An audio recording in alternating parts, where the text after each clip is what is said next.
Understanding Electricity is an educational information service sponsored by the electricity supply industry. It provides a wealth of educational material and other facilities. Here are excerpts from a few of the films it produces. The first one, Discovering Electricity, features Dr. Trevor Churchman, Director of the Electricity Council Research Centre, talking to children at the Royal Institution, London, where, with their help, he traces the story of electricity from the amber of the ancient Greeks through to the fundamental researches of Faraday, using some of the famous chemist and physicist's actual models and books. See, it's pretty, but it's not very practical. You think it's not very, very long ago that the only way people had to see was by the light of candles like this. But lights, more lights, thank you. Now, has it ever struck you before how impossible the real world would be without electricity? I wouldn't have any bright lights like these. You wouldn't have TV, you wouldn't have the radio, no more pop music. What's even worse, no electric motors.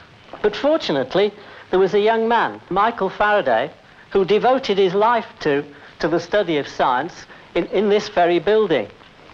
Now, Queen Victoria was still quite a young girl, not much older than you are, in 1821, when Michael Faraday, the young man you see there, found the first vital link between electricity and magnetism, which gave us those electric motors. In a follow-up film, also of interest for science studies and anyone with an inquiring mind, called What is Electricity?, Dr. Churchman calls on the fire brigade to demonstrate the fundamental discoveries upon which electricity supply is founded. To explain this, because as you increase the water pressure, you'll push more water, increase the electrical pressure, the voltage, you'll push more electrons. You see the fire brigade running out the hose at the school. And of course these pressures can be weak or strong. When the fireman first turns on the hose there, you see he's opening the valve to let the water in. The pressure's quite low. See, look, the water's only just dribbling out of that hose there. The fireman is saying, turn the pressure up, increase the pressure up. You see he's opening the valve some more. That pressure gauge is showing the pressure going up. And you watch the hose that the girl's holding. You see the water pressure's getting harder. You can see it actually pushing her. As the pressure gets harder and it pushes more water through. So the higher the voltage, the more amps we get, the more electrons that flow. These learning films are complemented with a series of 8 further films on basic electrical principles, which range from basic electrical effects through to switches and controls and circuits and connections. The wire is heated until it glows brightly and produces light. The heating effect of electricity is also used in a safety device, the simple fuse. To prevent damage from overheating, the fuse wire melts and breaks the circuit if too much current flows. An electric current flowing through a wire also produces a magnetic field. If you try this, always use a battery. Never experiment with mains electricity. It's very dangerous. When the current is switched on, the wire moves. Change the direction of the current, black to red, red to black. Now the wire moves the other way. This is how an electric motor works. Here's a simple motor you can make yourself. The next film, Play Safe, warns children against the dangers of playing near overhead power lines and electricity substations. Live action is interspersed with advice from a wise old owl and a young robin with whom the children and young people can identify. Was he touching a metal part of the dinghy? It doesn't matter. Anything that's wet or got moisture on it can conduct electricity to Earth. That's why you should never fly a kite or a model plane on a control line near to overhead wires. Yeah.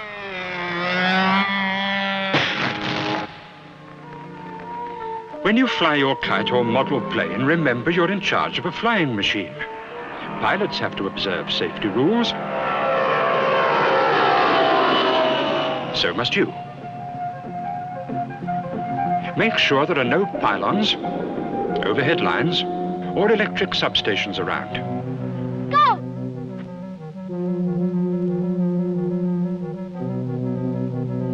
Control lines, even if made of string or nylon, can conduct electricity, especially when they're wet.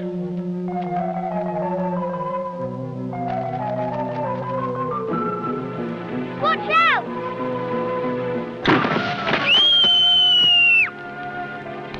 Delta 0. There are also films for the home economics teacher. Time to Freeze outlines the technical aspects of food freezing and demonstrates food freezing techniques.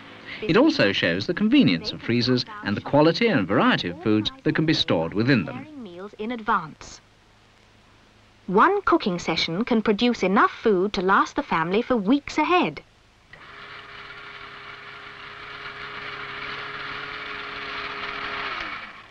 And that includes baby foods too, leaving more time for leisure and other activities. Families of working wives have no need to suffer. They can select and reheat cooked meals from the freezer. Sandwiches and packed meals can be prepared in advance in one concentrated session. And there's no need to run out of bread either. Home-baked or bought, it can be stored in the freezer. Freezer owners can buy... Another home economics film, Microwave Cooking, explains what microwave cookers are, how they work, and the situations in which they can be used to advantage in the home. The look of food is important. Foods that take only a short time to cook obviously don't get brown.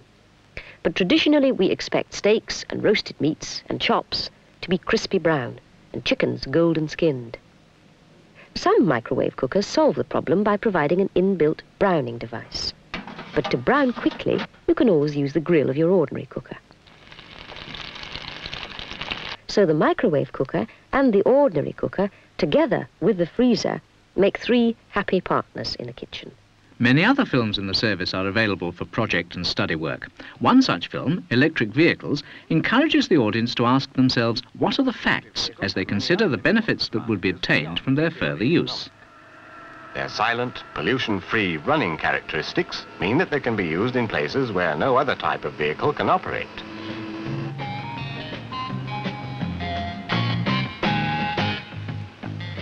Noise and fumes have no place in a hospital, and electric vehicles meet a diversified transport requirement without producing either.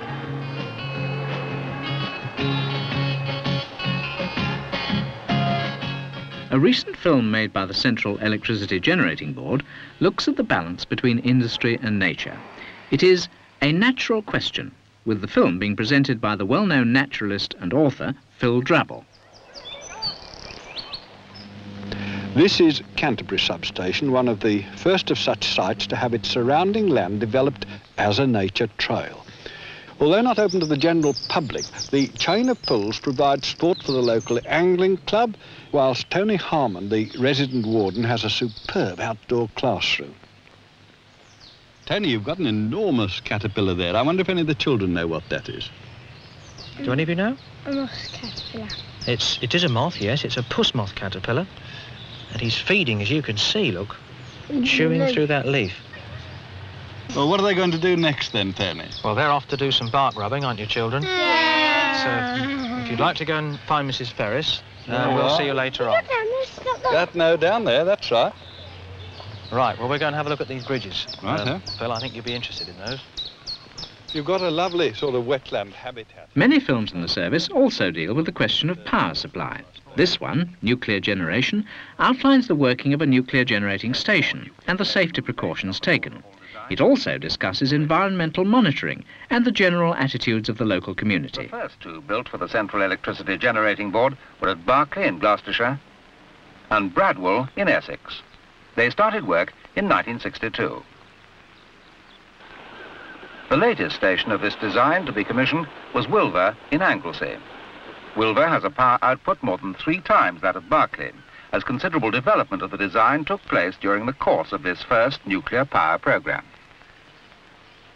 The stations have all run very safely and successfully, and at present produce over 10% of the country's electricity. These are just brief examples from the dozens of films made by the Electricity Council, the Central Electricity Generating Board and electricity supply undertakings in Scotland and Ireland, which are available through the Understanding Electricity Educational Information Service. These films are available on free loan, and catalogues may be obtained from Understanding Electricity, 30 Millbank, London SW1P 4RD.